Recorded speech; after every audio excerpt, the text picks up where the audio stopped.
Welcome to bidanko.com। আমি সঙ্গীতা, তোমাদের ম্যাথসের teacher. চলো দেখা যাক কি প্রবলেম আছে সলভ করার জন্য। x by k minus x equals to 1 by 4x, যেখানে x not equals to 0 and x not equals to k, এই সমীকরণটিকে আমাদেরকে ax square plus bx plus c equals to 0 এই দ্বিঘাত সমীকরণের আকারে প্রকাশ করতে হবে। ওকে, তো তাহলে এটা very easy. X by k minus x is equal to 1 by 4x দেওয়া আছে, যেখানে আছে এক্স নট ইকুয়ালস টু 0 আর x not is equal to K.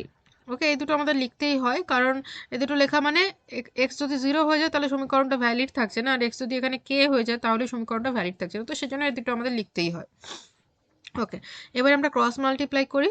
So 4x square is equal to K minus x. এবার সব একদিকে নিয়ে এসো।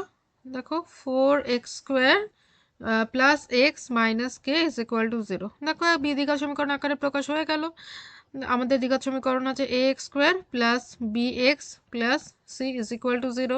দেখো সেই ফর্ম্যাটেই এসছে আমাদের সমীকরণটি, 4x square plus x minus k is equal to 0, যেখানে a is equal to 4, b is equal to 1 and c is equal to minus k. Okay, it's very easy. Thank you for watching bidanko.com। অঙ্কের আরও problem সলিউশনের জন্য আমাদের website অবশ্যই browse করো।